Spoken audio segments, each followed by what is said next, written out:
Hello everyone, मैं अंशुल गुप्ता आप सभी का स्वागत करता हूं क्रिस क्रॉस क्लासेस में। डिस्कस करने जा रहे हैं भाई आज हमारी क्लास 12th की पॉलिटिकल साइंस के बारे में। चैप्टर नंबर 5 है ये हमारा, पार्ट 2 होने वाला है इस चैप्टर का। ये मंडे से सैटरडे रेगुलरली क्लासेस चल रही हैं, तो ज्वाइन करना बिल्कुल ना भूलें। कांग्रेस प्रणाली, चुनौती और पुनर्स्थापन का पार्ट 1 हमने डिस्कस कर लिया है, जिसमें 4 चुनाव हमने पढ़ लिए थे। नोट्स का लिंक भाई हमेशा की तरह नीचे डिस्क्रिप्शन में मिल जाएगा। साथ ही साथ detailed notes, important question, quizzes और बाकी का कंटेंट यानी ऑब्जेक्टिव क्वेश्चन या फिर लास्ट ईयर क्वेश्चन पेपर के लिए आप हमारी वेबसाइट पर भी जा सकते हैं, जिसका नाम है crisscrossclasses.in। तो चलिए फटाफट से देखते हैं भाई, ये सभी टॉपिक्स हमने क्या किए थे, पहले पार्ट में डिस्कस कर लिए थे। नाउ ये लास्ट के टॉपिक्स डिस्कस करके, यानी कि चौथा आम चुनाव हमने पढ़ लिया था। अब हम कांग्रेस का विभाजन, उसके बाद जो बांग्लादेश युद्ध हुआ और उसके बाद जो 5वां आम चुनाव हुआ पढ़ के ये टॉपिक खत्म कर देंगे। और इसके बाद जो हमारे चैप्टर है नेक्स्ट वाला, वो आपातकाल के बारे में है। तो 1967 के चुनाव तक हम पढ़ चुके हैं पार्ट 1 में, यानी चौथे आम चुनाव तक। तो यहां तक की वीडियो अगर आपको देखनी है तो ऊपर आई बटन, नीचे डिस्क्रिप्शन में लिंक मिल जाएगा, उसे देख लीजिएगा। ठीक है, फिलहाल के लिए हम इसके आगे का डिस्कशन शुरू करते हैं कि भाई एग्जैक्टली क्या क्या हुआ। तो 1967 के चुनाव के बाद, यानी कि चौथे आम चुनाव के बाद क्या हुआ, तो 1967 के चुनाव में खराब प्रदर्शन के कारण जो कांग्रेस के अंदर थी वो क्या होने लगी भाई, कुछ समस्याएं आने लगी। अब हमने देखा था जो चौथा चुनाव हुआ था 1967 का, उस दौर में भाई कांग्रेस को बहुत समस्या हुई। 9 राज्यों के अंदर कांग्रेस सरकार नहीं बना पाई। ठीक है, इस वजह से कांग्रेस के अंदर भीतरी कुछ समस्याएं आने लगी। इंदिरा गांधी ने कांग्रेस में अपनी जगह बनानी शुरू कर दी, जिस वजह से सिंडिकेट और इंदिरा गांधी के बीच मतभेद बढ़े। भाई सिंडिकेट क्या होता है मैंने आपको बताया था, फटाफट से चैट सेशन में बताओ कि सिंडिकेट क्या होता है। ठीक है, साथ ही साथ इंदिरा गांधी को जब प्रधानमंत्री बनाया गया था तो उन्होंने ये सोचा था कि भाई इंदिरा गांधी उनके अनुसार काम करेंगी। इंदिरा गांधी ने ऐसा कुछ नहीं किया, धीरे धीरे वो अपनी जगह बनाने लगी और सब काम अपने अनुसार करने लगी। तो फिर तो देखो, इंदिरा गांधी ने कांग्रेस को अपने अनुसार चलाना शुरू कर दिया और सिंडिकेट को यह बात पसंद नहीं आई। अब वैसे तो ये सब पार्टी के अंदर ही चल रहा था और इतनी बड़ी समस्या नहीं थी, पर समस्या तब आई जब ये बात खुलकर देश के सामने आई। और ऐसा कब हुआ, 1969 में। अच्छा, तो फिर 1969 में हुआ क्या, देखते हैं एक करके। 1969 का राष्ट्रपति चुनाव और कांग्रेस का विभाजन। तो देखते हैं जरा 1969 में क्या हुआ।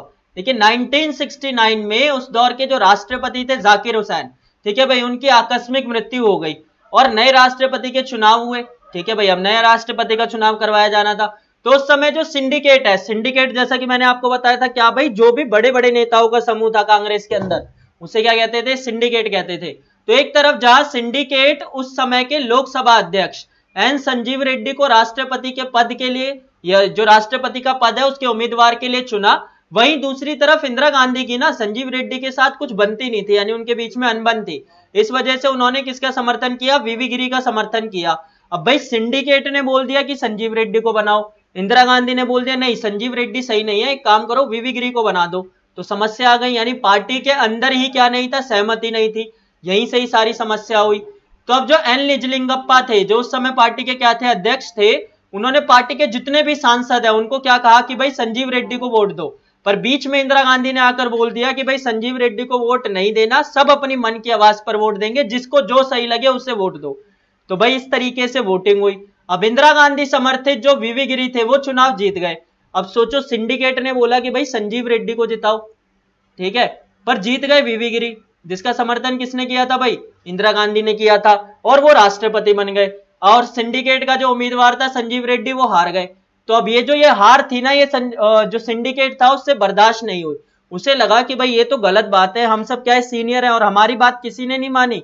और इंदिरा गांधी जो अभी अभी नई नई आई है पार्टी के अंदर, अभी अभी प्रधानमंत्री बनी है, उनकी बात सबने मान ली। ठीक है, तो ये देखते हुए सिंडिकेट बहुत ज्यादा नाराज हो गए, यानी वो जो समूह था बड़े बड़े नेताओं का, भारत में शामिल होगा, उसे भारत सरकार द्वारा कुछ पेंशन और सुविधाएं वगैरह दी जाएंगी। और उन पेंशन और सुविधाओं को ही क्या कहते थे, प्रिवी पर्स कहते थे। और इंदिरा गांधी ने इस प्रिवी पर्स को समाप्त कर दिया। ठीक है भाई, जो राजाओं से वादा किया गया था उसे समाप्त कर दिया। भूमि सुधारों को इन्होंने बढ़ावा दिया और साथ ही साथ गरीबों के हित के लिए क्या की भाई, नीतियां अपनाई। अब 1970 में इंदिरा गांधी ने फैसला किया कि भाई ये जो ये सीपीआई और डीएमके के समर्थन वाली सरकार है ना, इसे गिरा देते हैं और दोबारा से चुनाव कराते हैं।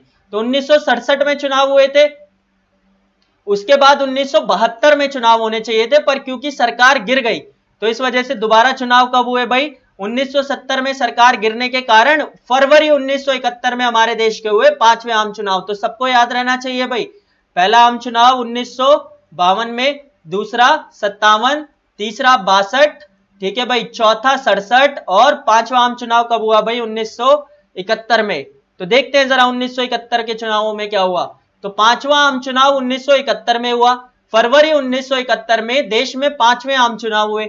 इस बार मुकाबला था कांग्रेस ओ और कांग्रेस आर के बीच, ठीक है भाई। एक तरफ कौन था भाई? कांग्रेस ओ थी। क्या नाम था भाई? कांग्रेस ओ। ओ किसकी थी भाई? अभी बताया था, सिंडिकेट की। और दूसरी तरफ कौन सी थी? कांग्रेस आर। आर किसकी थी भाई? रिक्वेजनिस्ट, इंदिरा गांधी की। तो इन दोनों के बीच में मुकाबला था। इसी बीच जो सभी गैर कांग्रेसी पार्टियां थी उन्होंने एक गठबंधन बना लिया जिसे उन्होंने ग्रैंड अलायंस यानी कि महाजोट का नाम दिया। तो मैदान में 3 खिलाड़ी आ गए।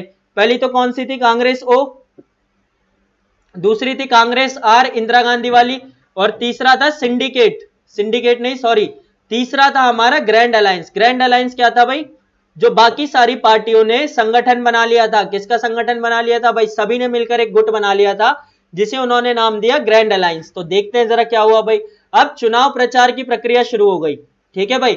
और इंदिरा गांधी ने नारा दिया गरीबी हटाओ, और बाकी के जो विपक्ष थे उन्होंने नारा दिया इंदिरा हटाओ। यानी उनका मुद्दा था कि इंदिरा को हटाओ, जबकि इंदिरा गांधी का मुद्दा क्या था भाई? कि गरीबी हटाओ। अब भाई चुनाव हो गए, चुनाव के परिणाम क्या हुए? तो देश में चुनाव हुए और चुनावों के परिणामों ने एक बार फिर से सबको चौंका दिया भाई। इस चुनाव में कांग्रेस आर ने सीपीआई के साथ गठबंधन बनाया और इन दोनों के गठबंधन को सबसे ज्यादा सीटें मिली। गठबंधन को कुल मिलाकर 375 सीटें मिली, जिसमें से सिर्फ कांग्रेस आर को ही 352 सीटें मिल गई भाई, ठीक है भाई। दूसरी तरफ जो कांग्रेस ओ था, सिंडिकेट वाला, और जो महाजोट था वो पूरी तरह से उनका सफाया हो गया। कांग्रेस ओ यानी सिंडिकेट की कांग्रेस को, जो बड़े बड़े नेता थे उनकी कांग्रेस को सिर्फ और सिर्फ 16 सीटें मिली। कितनी सीटें मिली भाई? 16 सीटें। और दूसरी तरफ जो महाजोट था, इतना बड़ा ग्रैंड अलायंस बनाया गया था, उसे सिर्फ 40 सीटें मिल सकी। और इस तरीके से इंदिरा गांधी और कांग्रेस ओ नहीं होगा यहां पर, कांग्रेस आर होगा। तो इस तरीके से कांग्रेस आर और इंदिरा गांधी ने क्या किया? अपनी वापसी की, और कांग्रेस आर और इंदिरा गांधी ने क्या की? सरकार बनाई। तो इस तरीके से हमने कितने चुनाव पढ़ लिए? 5 चुनाव भाई। 5 चुनाव कौन कौन से? देखो फटाफट से। पहला चुनाव 1952 का, कौन जीता भाई? कांग्रेस जीती। प्रधानमंत्री कौन बने थे? जवाहरलाल नेहरू। दूसरा चुनाव 1957 का, कौन जीता? कांग्रेस, जवाहरलाल नेहरू। तीसरा चुनाव 1962 का, कौन जीता? कांग्रेस, प्रधानमंत्री कौन? जवाहरलाल नेहरू, ठीक है भाई। जो चौथा आम चुनाव हुआ 1967 का, उसमें कौन जीता? कांग्रेस, प्रधानमंत्री कौन बनी? इंदिरा गांधी, ठीक है भाई। इसी के बीच में 1964 में किसकी मृत्यु हुई थी भाई? जवाहरलाल नेहरू की। 1966 में किसकी मृत्यु हुई थी? लाल बहादुर शास्त्री की। और 5वां आम चुनाव हुआ 1971 में, कौन जीता? कांग्रेस, और प्रधानमंत्री कौन बनी? इंदिरा गांधी। और साथ ही साथ 1969 में क्या हुआ? कांग्रेस का विभाजन। तो ये सब आपको क्या करना है? याद रखना है। 5 आम चुनाव पढ़ लिए हमने। इसके बाद छठा आम चुनाव नेक्स्ट पार्ट में आएगा। अब बात आती है कि भाई कांग्रेस आर, यहां पर कांग्रेस आर आएगा कि आखिर कांग्रेस आर की जीत के कारण क्या थे भाई? कांग्रेस आर ऐसे जीत कैसे गई, जबकि सारे बड़े बड़े नेता तो कांग्रेस ओ में थे? सिर्फ इंदिरा गांधी के दम पर कांग्रेस आर कैसे जीत गई? तो देखो इसका पहला कारण जो था वो ये था उनकी समाजवादी नीति भाई। जो 14 बैंकों का राष्ट्रीयकरण किया था, तो लोगों को लगा कि इंदिरा गांधी उनके लाभ के लिए काम कर रही है। प्रिवी पर समाप्त कर दिया, तो एक तरीके से समानता लाने की कोशिश की गई। भूमि सुधारों को बढ़ावा दिया गया, ये भी एक कारण था। देश में गरीबों के हित के लिए जो नीति बनी, उस वजह से जो इंदिरा गांधी थी वो लोकप्रिय हो गई, ठीक है। साथ ही साथ जो उनकी समाजवादी नीतियां थी, यानी समाज के कल्याण के लिए काम करने की जो नीतियां थी, ये एक कारण था। उन्होंने जो नारा दिया गरीबी हटाओ का, ये एक बहुत बड़ा कारण था जिस वजह से कांग्रेस हार जीती और इंदिरा गांधी प्रधानमंत्री बनी। और साथ ही साथ इंदिरा गांधी की लोकप्रियता तो बहुत ज्यादा थी। तो इन सब वजहों से इंदिरा गांधी क्या हुआ भाई? वो चुनाव जीती और देश की प्रधानमंत्री बनी, और हमारे देश में 5वां आम चुनाव संपन्न हुआ। आगे देखते हैं। कांग्रेस का पुनर्स्थापन हो गया भाई। कांग्रेस के पुनर्स्थापन का मतलब क्या है? तो कांग्रेस के पुनर्स्थापन का मतलब है कि कांग्रेस को उसकी पुरानी स्थिति में ले जाना। देखो हमने देखा कि शुरुआती दौर के अंदर 52 का चुनाव हो, चाहे 57 का चुनाव हो, चाहे 62 का चुनाव हो, तीनों चुनावों में कांग्रेस ने बहुत अच्छा प्रदर्शन किया जमकर, और आराम से क्या किया? सरकार बना ली। पर 1967 आते आते कहीं ना कहीं कांग्रेस की स्थिति खराब हो गई थी। उसकी सीटों में भी कमी आई थी और 9 राज्यों में तो वो सरकार ही नहीं बना पाई। पर 1971 में कांग्रेस का क्या हुआ, पुनर्स्थापन हुआ, वो वापस अपनी उसी स्थिति में पहुंच गई जहां से उसने शुरुआत की थी। यानी जैसे वो 300 पार सीटें पहले लिया करती थी, उसी प्रकार से 300 पार सीटें फिर से कांग्रेस ने जीती, 375 सीटें जीती उसके गठबंधन ने। ठीक है भाई, तो यानी कांग्रेस का क्या हुआ, पुनर्स्थापन हुआ। ठीक है, तो जैसा कि हमने पढ़ा कि 1967 में कांग्रेस को काफी कम वोट और सीटें मिली, पर 1971 में इंदिरा गांधी के नेतृत्व में कांग्रेस अपनी पुरानी स्थिति में वापस आई और अपना वही पुराना स्थान प्राप्त किया। इसे ही क्या कहा जाता है भाई, इसे ही कांग्रेस का पुनर्स्थापन कहा जाता है। इस नई कांग्रेस की विशेषताएं क्या थी, देखो पहली बात तो ये इंदिरा गांधी की लोकप्रियता पर निर्भर थी। पार्टी में जो अलग अलग गुट थे वो सब खत्म हो गई भाई। जैसे पहले हमने देखा सिंडिकेट का अलग गुट था, इंदिरा गांधी का अलग, तो वो सब खत्म हो गया। अब कांग्रेस की एक विचारधारा थी और वो विचारधारा थी समाजवादी, गरीबों का कल्याण उसका मुख्य मुद्दा था, और अब ये पहले से ज्यादा व्यवस्थित और शक्तिशाली हो चुकी थी भाई। तो आई होप कि ये क्लियर हो गया होगा। लास्ट में कुछ मुख्य पॉइंट के बारे में देख लेते हैं कि सिंडिकेट क्या था।